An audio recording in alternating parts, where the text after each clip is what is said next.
Aqui estamos para mais uma aula do nosso curso de Teologia do Progresso Espiritual. Esperamos que a paz de Jesus e o amor de Maria estejam em cada um do coração de vocês que me assistem.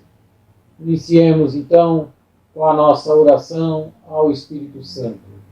Divino Espírito Santo, amor do Pai e do Filho, inspirai-me sempre o que devo pensar, o que devo dizer, o que devo calar, o que devo escrever, como devo fazer, para obter a vossa glória, o bem das almas e minha própria santificação. Glória ao Pai, ao Filho e ao Espírito Santo, como era no princípio, agora e sempre. Amém. Na aula anterior, nós terminamos a primeira parte da resposta do homem, da função do homem, do papel do homem na vida cristã, que é uma resposta ao grande amor de Deus, que nos deu tantos benefícios, como já tratamos.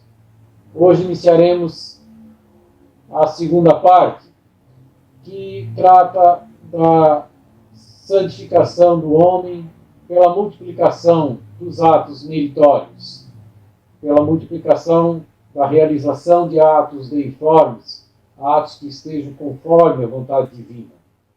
Já nas aulas seguintes iniciaremos a terceira parte, que é a recepção dos sacramentos, principalmente confissão e Eucaristia, com as melhores disposições possíveis. Então, o que é, afinal de contas, um ato meritório, né? O ato meritório, para começar, é um ato bom, né? Que seja feito com liberdade, livremente, né? Sem nenhuma coação, e que seja produzido em estado de graça e com intenção sobrenatural, ou seja, para agradar a Deus, por amor a Deus ou ao próximo por Deus. Tá? Qualquer ato desses, meritório, contribui para o nosso progresso espiritual. Esses atos têm um valor tríplice. Tá? Primeiro, eles são em si mesmos meritórios, aumentam em nós a graça santificante. Eles também são satisfatórios, porque reparam a pena devida pelos nossos pecados. A reparação trataremos, a satisfação trataremos com maior profundidade em uma aula posterior, mas fiquemos com a ideia que o pecado cometido por nós é um mal que se propaga, assim como quando jogamos uma pedra em um lago, cria-se as ondas de propagação. Então, o mal causado pelo pecado vai se propagando. Apenas a título de exemplo, quando, por exemplo, ofendemos alguém, essa pessoa se irrita, talvez chegue em casa e por causa dessa irritação toda, ele acaba agredindo a esposa, os filhos, etc. E tudo por causa dessa irritação porque nós o ofendemos, ou humilhamos. Tá? Então somos, em parte, não totalmente óbvio, mas em parte somos também culpados desse pecado dele. Então assim o mal se propaga. Tá? E nós não temos absolutamente controle sobre isso. Por isso que há uma exigência de satisfação.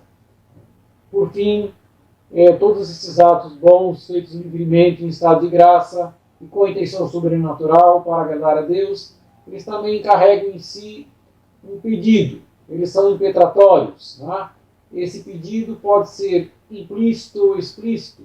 Explícito, obviamente, quando o manifestamos, mas mesmo que não tenham sido manifestados, o fim feito por amor a Deus já está implicitamente um pedido de obter novas graças, né?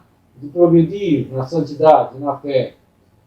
Inclusive, São Tomás vai dizer que quando a nossa vida está completamente, inteiramente ordenada para Deus, todos os nossos atitudes são uma forma de oração.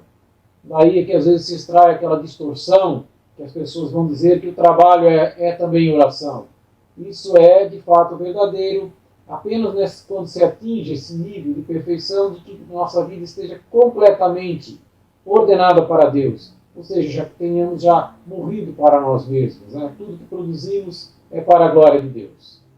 E assim, portanto, às vezes as pessoas usam isso como desculpa, ou trabalham a oração para não rezar. Né? No entanto, a vida dele está muito longe de ser ordenado para Deus, para se enquadrar na situação descrita por Santo Tomás. Vamos então definir o que é mérito, né? Antes de entrarmos nas suas particularidades. O padre Tanqueray vai definir como um direito a uma recompensa sobrenatural, que resulta de uma obra sobrenaturalmente boa, feita livremente por amor a Deus, e de uma promessa divina que assegure essa recompensa. Então, o ato de si com aquelas características, ser bom, ser livre, em estado de graça e feito por amor a Deus, ele está submetido a uma recompensa sobrenatural. E essa recompensa existe porque houve uma promessa de Deus nesse sentido. Senão não existiria. Foi Deus mesmo que prometeu a recompensa. Por isso que ele é meritório em razão dessa promessa de Nosso Senhor. São muitos os exemplos, tanto nos Evangelhos quanto no Novo Testamento, da recompensa que Deus nos garante. Né? Então, vejam lá no Sermão da Montanha, no Evangelho de São Mateus, capítulo 6, ele vai dizer: a tua esmola se fará em segredo, e teu pai que vê o escondido, recompensar-te-á. Então está falando especificamente da recompensa. E também já dizendo que a esmola é um ato meritório. Né? Outra também em relação à oração, vai dizer no mesmo local, praticamente, no versículo, 2 versículos depois: fecha a porta e ora ao teu pai em segredo, e teu pai que vê um lugar oculto recompensar-te-á. Também está dizendo que a oração é um ato meritório e que Deus nos dá a recompensa. E também, quanto ao jejum, vai dizer: quando jejuares, perfuma a tua cabeça e lava o teu rosto. Teu pai que vê no lugar oculto, recompensar-te-á. Então também o jejum é um ato meritório, né? Longe, às vezes já ouvimos que algumas pessoas dizerem que se o dinheiro que economizo na comida para o jejum não der ao pobre, de nada vale o jejum. A pessoa não entendeu absolutamente nada da cruz de Cristo. Tá? O próprio Jesus aqui está atestando que o jejum merece uma recompensa. E também no Evangelho de São Mateus, também no capítulo 10, vai dizer: todo aquele que der, ainda que seja somente um copo de água fresca a um destes pequeninos, porque é meu discípulo, não perderá a sua recompensa. Novamente se fala de uma recompensa. Tá? E ainda no capítulo 25, na parábola dos talentos, o Senhor vai dizer: muito bom, muito bem, servo bom e fiel. Já que fostes fiel no pouco, eu te confiarei muito. Ou seja, a fidelidade no pouco nos dá uma recompensa que Deus vai nos dar muito mais coisas. Né? Mas será que é só Jesus? Porque São Paulo vai falar que somos salvos mediante a fé e que não depende de obra nenhuma. Né? Já vamos explicar um pouquinho isso daqui a uns instantes. Né? Mas o mesmo São Paulo que diz isso, ele vai dizer lá na carta aos Coríntios: cada um receberá a sua recompensa segundo o seu trabalho. Ou seja, nós somos recompensados de acordo com o que tivermos trabalhado, né? Na medida com o que tivermos trabalhado. E também, em 2 Coríntios, o mesmo São Paulo vai dizer: porque teremos de comparecer diante do tribunal de Cristo. Ali, cada um receberá o que mereceu, conforme o bem e o mal que tiver feito enquanto estava no corpo. Ou seja, ele está dizendo justamente que podemos ir para o céu ou para o inferno de acordo com o que tivermos feito, o bem ou o mal. Então, de uma certa forma, somos recompensados por aquilo que tivermos feito. E isso fica muito claro ainda no livro do Apocalipse de João, que ele vai dizer, Jesus vai dizer: a minha recompensa está comigo, para dar a cada um conforme as suas obras. Ou seja, é Jesus mesmo, o Deus, falando com São João, dizendo que ele dá a recompensa para cada um segundo as suas obras. Tá? Mas então, por que São Paulo vai dizer que somos salvos mediante a fé e isso não depende de obra nossa? Tá? Então há que se reconhecer que existem dois momentos. O primeiro é da nossa conversão, pois quem está em estado de pecado mortal, quem não for batizado, ou caiu em estado de pecado mortal e não se confessou, nenhuma obra é meritória para si próprio, né? Eles chamam de condigno para si próprio, ou seja, nada que ele faça vai angariar méritos. E nesse caso, a única salvação é a fé. Por isso, ele é salvo mediante a fé. Então, o ato que São Paulo está falando de salvos mediante a fé, que não depende de obra, é o ato de conversão, pois é ali que recebemos a nossa salvação, ali se inicia a nossa salvação. Tanto é assim que se morresse esse nosso ato de adesão fosse o último ato, como por exemplo foi o do dito bom ladrão na cruz, que foi crucificado com Jesus, aderiu ali à fé e Jesus disse ainda hoje estarás comigo no paraíso. Foi o último ato de fé, não dependeu de obras. No entanto, como normalmente não é isso que acontece, a partir do momento que aderimos à fé, somos comprometidos, sim, com as obras, com atos meritórios, que Deus vai nos recompensando e nosso grau de glória até dependerá disso. Temos que pensar também como que pode, às vezes, atos tão simples, como dar um copo de água, como vimos, ou uma esmola, ou fazer uma oração, como é que isso pode, afinal de contas, chegar a merecer a vida eterna, ou chegar a merecer um aumento de graça, como os atos meritórios produzem, né?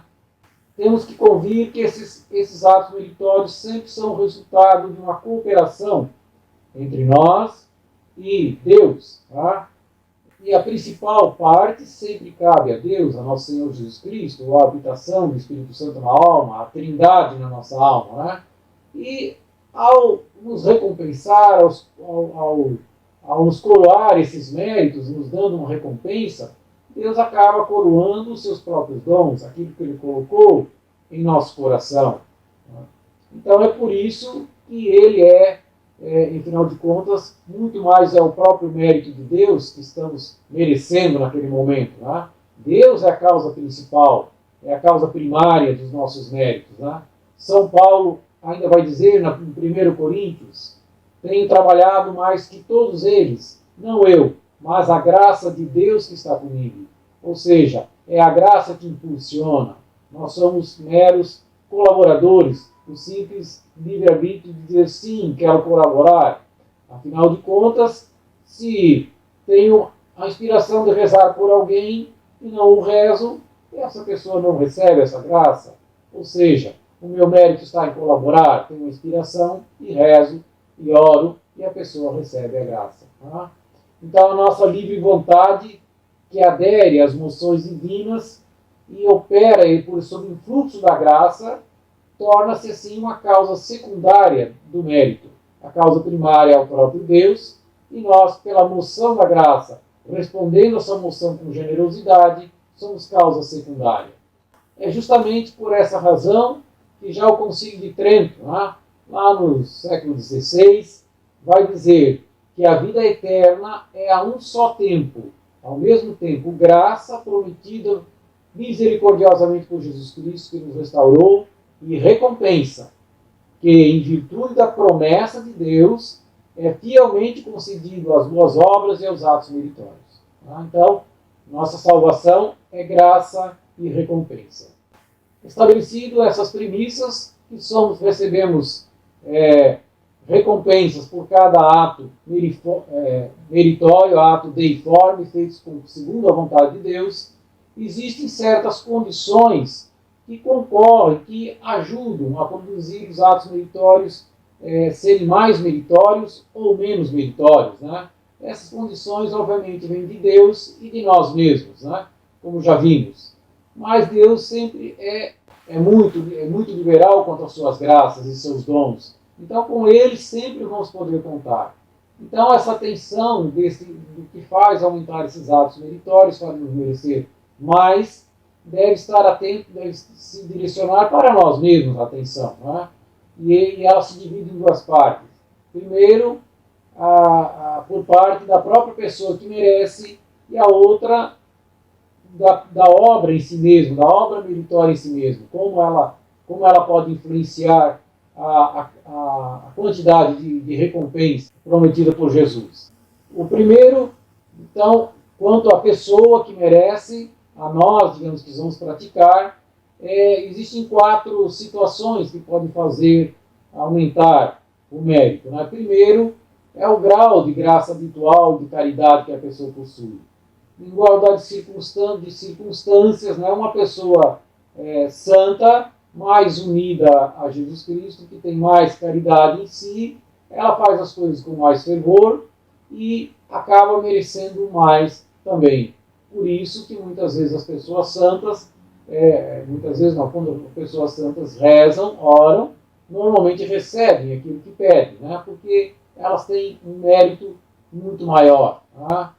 É claro que poderia, às vezes uma pessoa santa num dia não se esforçou tanto como deveria, e uma outra menos santa pode ter feito um grande esforço, um grande fervor e obteve a graça que a outra não teve. Mas isso normalmente não é a regra, é a exceção. A segunda condição é a unidade com Jesus Cristo, o grau de união com Jesus Cristo. Sabemos lá pelo Evangelho de São João, que Jesus disse: quem permanecer em mim e eu nele, esse dá muito fruto.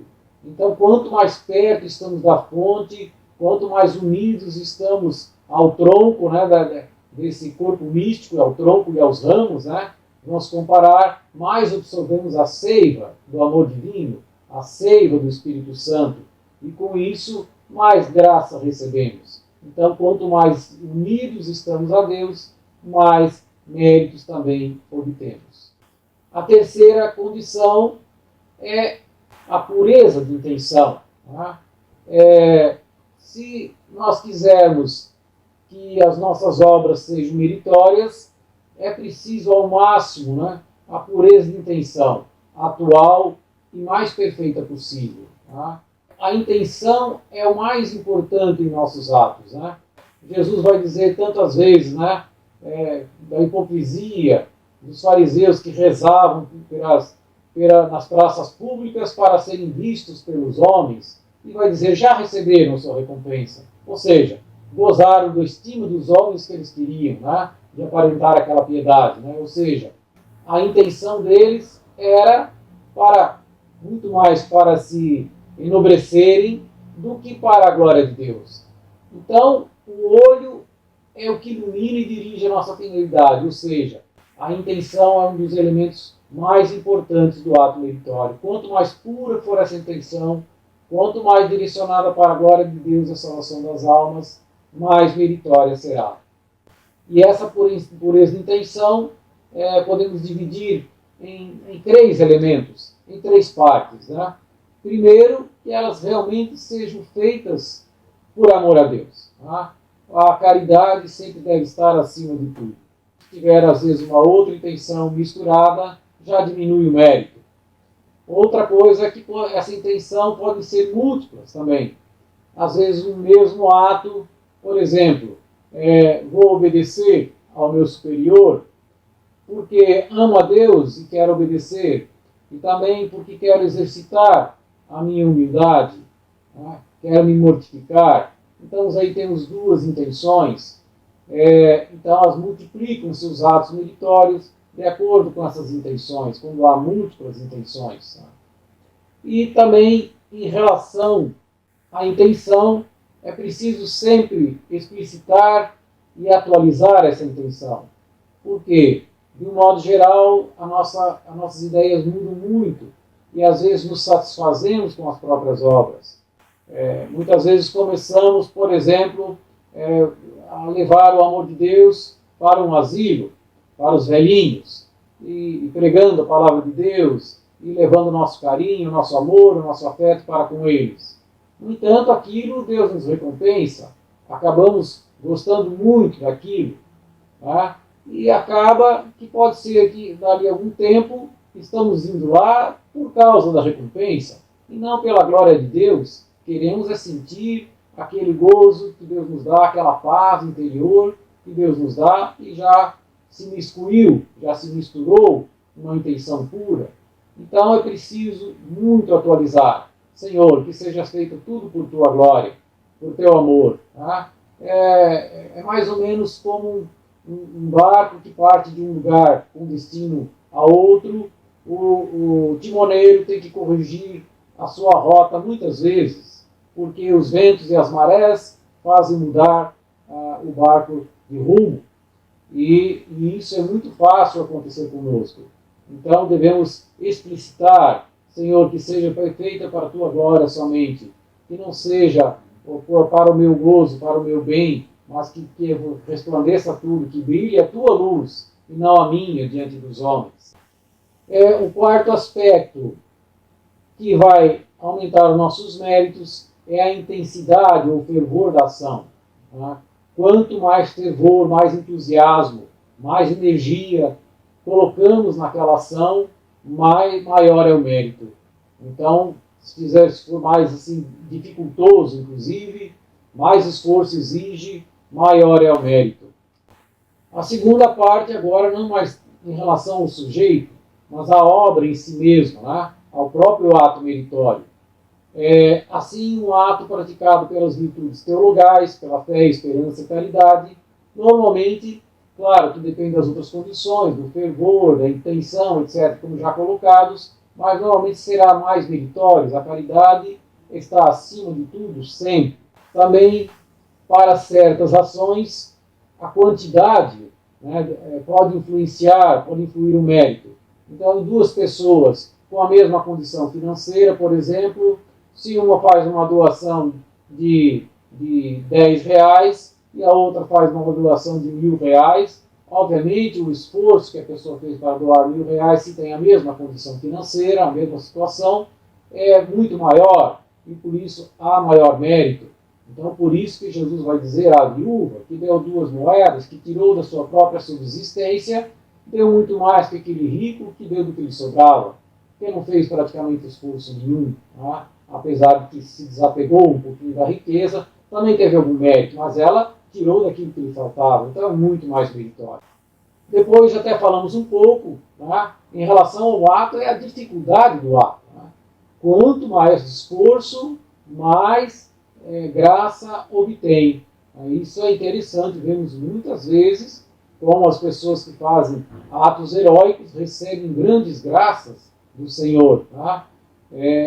Embora que nem sempre devamos, talvez muitas vezes possa ser até imprudência, mas às vezes as pessoas se sentem inspiradas a fazer um ato de grande heroísmo, como o próprio martírio, então recebe grande graça. Né? E também, às vezes, a duração do ato. Claro que a duração está relacionada com a dificuldade também. Então, por exemplo, eu me colocar em oração por 5 minutos é um grau de graça, é um grau de dificuldade. E rezar durante 1 hora, 2 horas, é muito maior o esforço. Né? Assim também, fazer um pequeno jejum, de uma janta, alguma coisa pequena, é um grau de mérito. O outro faz o jejum o dia todo, se tiverem as mesmas condições de saúde, nas mesmas circunstâncias, é mais meritório, quem jejuou mais fortemente, né? E assim por diante, em relação ao ato. Né? Acontece que, às vezes, quando a pessoa está habituada, então, por exemplo, a pessoa já está habituada, inclusive a rezar de joelhos, né? E ele fica com muita facilidade, 1 hora ajoelhado. Né? Então, isso talvez não cause mais tanto esforço, mas acontece que essa facilidade acaba contribuindo muito para o fervor. Então, é contrabalançada com um fervor maior, e vimos que o fervor também é uma das coisas que aumenta o mérito. Então, normalmente, no geral, mesmo que a pessoa se habitue a fazer coisas dificultosas, que realmente traz facilidade, tá? Existem casos de pessoas de santos, né? São Pedro de Alcântara, por exemplo, que fazia jejuns extremos e comia uma vez a cada 3 dias, e dizia: é fácil, a gente se acostuma. Né? Obviamente, ele estava numa situação muito maior e cada jejum dele era muito meritório, mesmo que para ele fosse fácil. Então, para concluir, podemos dizer que é preciso santificar todas as nossas ações, mesmo as mais simples, né? Como já dissemos, qualquer coisa feita por Deus, por amor a Deus, em estado de graça, né? Um ato bom, é meritório. Então, do início ao fim do dia nosso, podemos praticar centenas de atos meritórios e com isso progredir muito na virtude. O próprio padre Tanqueray vai dizer que é um meio muito eficaz de santificação praticar cada ato, todos os atos, desde o amanhecer até dormir, como atos de amor, como atos meritórios. Isso nos vale muitas recompensas e crescemos muito em santidade, né?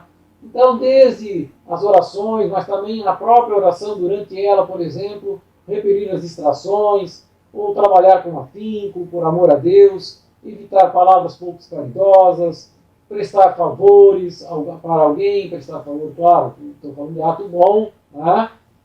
Suportar alguém com paciência, etc, etc, etc. Né? Tudo isso pode se converter em atos meritórios, desde que feitos por amor a Deus e em estado de graça. Né? Ou seja, fazer tudo do modo mais perfeito. As pessoas às vezes querem ir longe, às vezes praticar alguma coisa, fazer um apostolado e esquecem do seu dia a dia. Primeiro vamos nos preocupar com o pouco. Quem for fiel no pouco, Jesus vai dizer, vai receber muito.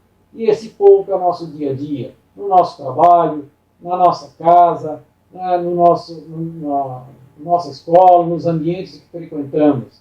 Sejamos reconhecidos como bons cristãos. Eu sempre digo isso, olha, se você ainda não é reconhecido como um bom cristão, as pessoas não te conhecem como um bom cristão no seu trabalho, na escola, na sua casa, não queira dar testemunho em outro lugar. Comece dando um testemunho de bom cristão, sendo reconhecido como bom cristão no teu dia a dia, no teu ambiente que você convive. Então, talvez Deus te confie obras maiores.